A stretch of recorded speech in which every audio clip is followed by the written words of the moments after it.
اعوذ باللہ من الشیطان الرجیم بسم اللہ الرحمن الرحیم وداود اور داود اور سلیمان کو وسلیمان یحکمان فی الحرث جبکہ وہ ایک کھیتی کے بارے میں فیصلہ کر رہے تھے، اذ نفشت فیہ غنم القوم جبکہ اس میں ایک اور قوم کی بکریوں کا ریوڑ جو ہے گھس گیا۔ ایک کھیت کسی شخص نے بڑی محنت کی، ہل چلایا، بیج ڈالا،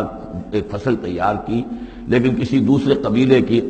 ریوڑ آیا اور گھس کر اس نے ساری کی ساری کھیتی کو تباہ کر دیا۔ وَكُنَّا لِحُكْمِهِمْ شَاهِدِينَ اب یہ مقدمہ پیش ہوا حضرت داؤد علیہ السلام کے ہاں، اب اس کا حل کیا کریں، کیسے کریں؟ تو اس میں پھر حضرت سلیمان کو ایک بات اللہ نے سجھا دی، یعنی یہ شہزادے کی حیثیت سے اس وقت دربار میں موجود تھے، تو انہوں نے کہا کہ ایسا کیا جائے کہ اس کی جو یہ بکریاں ہیں، جن بکریوں نے کھیت اجاڑا ہے، یہ بکریاں دے دی جائے کھیت والے کو، وہ ان کا دودھ پیے، ان سے فائدہ اٹھائے، اور اتنے عرصے میں جس شخص نے یہ بکریوں والا جو ہے اس کے کھیت کو جو کہ اجاڑ دیا تھا اب دوبارہ کاشت کرے، اس کے اندر بیج ڈالے، اور جب فصل ویسی ہی ہو جائے تو وہ بکریاں واپس لے لے اور فصل والے کو اپنی فصل مل جائے۔ تو گویا کہ اس طریقے سے اللہ تعالیٰ نے ایک حکیمانہ فیصلہ سجھا دیا حضرت سلیمان کو۔ اذ یحکمان فی الحرث اذ نفشت فیہ غنم القوم وکننا لحکمہم شاہدین، اور ہم بھی موجود تھے اس وقت، ہم دیکھ رہے تھے جبکہ وہ اس کے فیصلہ کر رہے تھے۔ ففہمناہا سلیمان، تو ہم نے اس کا فہم عطا کر دیا سلیمان کو، سمجھا دی ہم نے وہ بات سلیمان کو۔ وَكُلًّا آتَيْنَا حُكْمًا وَعِلْمًا، اور سب کو یعنی سلیمان کو بھی داؤد کو بھی ہم نے حکم، حکمت اور علم عطا کیا۔ وَسَخَّرْنَا مَعَ داؤد الْجِبَالَ، اور داؤد کے ساتھ تو ہم نے پہاڑوں کو مسخر کر دیا، یسبحنا، کہ جو تسبیح کرتے تھے۔ حضرت داؤد کا لہن تھا، لہن داؤدی مشہور ہے، آواز بڑی اچھی تھی، تو یہ جو مزمور کہلاتے ہیں، زبور کے اندر جو ہے نغمے ہیں، یہ نغمے ہیں اللہ کی حمد کے نغمے،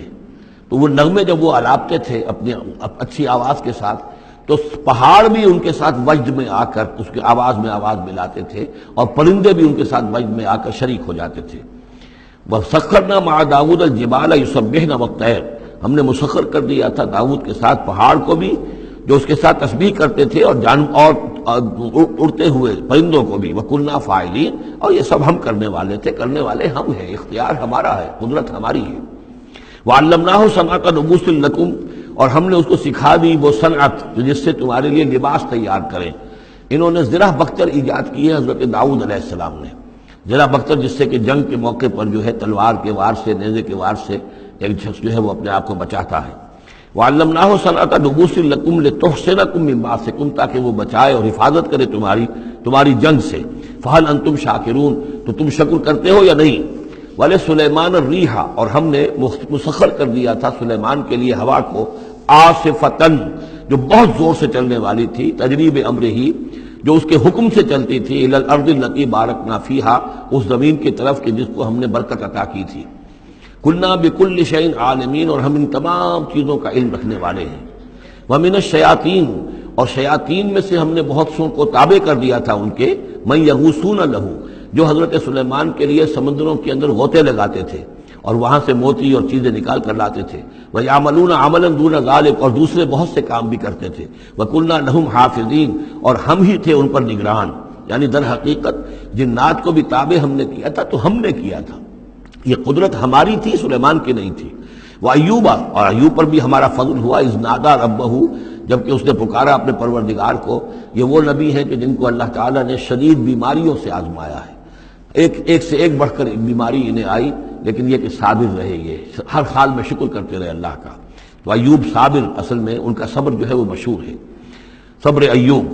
وَأَيُّوبَ إِذْ نَادَىٰ رَبَّهُ، جبکہ پکارا انہوں نے اپنے رب کو، أَنِّي مَسَّنِيَ الضُّرُّ وَأَنْتَ أَرْحَمُ الرَّاحِمِينَ، پروردگار مجھے بہت تکلیف جو ہے وہ مجھ پر مسلط ہو گئی ہے، اور تو بہت تمام رحم کرنے والوں سے بڑھ کر رحم فرمانے والا ہے۔ فَاسْتَجَبْنَا لَهُ، تو ہم نے اس کی دعا بھی سنی، اس کی فریاد سنی۔ فَكَشَفْنَا مَا بِهِ مِن ضُرٍّ، جو تکلیف اور بیماری تھی ہم نے اس کو کھول دیا، دور کر دیا۔ وَآتَيْنَاهُ أَهْلَهُ، وہ بیماری بھی ایسی کوئی جلدی بیماری تھی جس کے اندر تعفن بھی تھا، جسم کے اوپر پھوڑے، تو سب لوگ بھاگ گئے تھے، ان کے گھر والے جو ہیں چھوڑ گئے تھے، لیکن پھر ہم نے ان کو گھر والے بھی لوٹا دیے۔ وَآتَيْنَاهُ أَهْلَهُ، پھر وہ ان کے گھر والے بھی واپس آ گئے۔ وَمِن مِثْلَهُم مَّعَهُمْ، اور بھی اللہ تعالیٰ نے اور بھی اولاد عطا کر دی، کوئی اور بھی شادی کی ہو، رحمت من عندنا، یہ ساری چیزیں تھیں ہمارے پاس سے رحمت، بذکر للعابدین، اور یہ یاد دہانی اور نصیحت ہے اللہ کی بندگی کرنے والوں کے لیے، واسماعیل وادریس وذوالکفل، اسی طرح اسماعیل اور ادریس اور ذوالکفل کو۔ ذوالکفل کون ہے ان کے بارے میں یہ سمجھ لیجیے، ادریس کا پہلے ذکر آ چکا ہے، حضرت نوح علیہ السلام سے پہلے حضرت آدم اور نوح کے درمیان جو دو نبی ہیں، حضرت شیس علیہ السلام اور حضرت ادریس علیہ السلام۔ ذوالکفل کے بارے میں اور کہیں ہمیں کچھ معلوم نہیں ہوتا، قرآن مجید میں صرف یہ نام آیا ہے ذوالکفل، لیکن یہ کہاں تھے، کس جگہ مبعوث ہوئے، کیا ان کی کوئی تفصیل ہے، قطعاً معلوم نہیں، اور احادیث نبویہ میں بھی کچھ نہیں ہے اس کے بارے میں۔ لیکن اس دور میں خیال پیش کیا ہے، اور یہ ان کا میں پہلے بھی تذکرہ کر چکا ہوں سورہ کہف کے ضمن میں، مولانا مناظر حسن گیلانی رحمۃ اللہ علیہ کا یہ خیال ہے کہ اس سے مراد ہیں گوتم بدھ۔ گوتم بدھ بھی اللہ کے نبی تھے ان کے خیال میں، ہم یقین کے ساتھ کہہ تو نہیں سکتے، لیکن ان کے دلائل بڑے قوی ہیں۔ کپل وستو کا شہزادہ، کپل سے کفل جو ہے، پے عربی زبان میں ہے نہیں اور وہ فے بن جاتی ہے، کفل والا، کپل وستو کا شہزادہ، سدھارتھا بدھا، گوتما بدھا، یہ جو ہے یہ بہرحال ان کے نام سے آج جو کچھ دنیا میں لوگ جو عقائد گھڑ لیے ہیں ان کا ہو سکتا ہے، جیسے حضرت مسیح علیہ السلام کے بارے میں جو چیزیں گھڑ لی گئی ہیں، ظاہر بات ہے حضرت مسیح کی تو وہ تعلیمات نہیں تھی، اس لیے ہم نہیں کہہ سکتے کہ ان کی اصل تعلیمات واقعتاً وہی ہوں کہ جو اللہ کے نبیوں کی ہوتی ہیں، لیکن مجھے بھی اس کے اندر وزن معلوم ہوتا ہے اس دلیل کے اندر۔ کل من الصابرین، یہ سب کے سب تھے ہمارے صبر کرنے والے بندے، وادخلناہم فی رحمتنا، اور ہم نے داخل کیا انہیں اپنی رحمت میں، انہم من الصالحین، یہ سب کے سب صالح تھے۔ صدق اللہ العظیم۔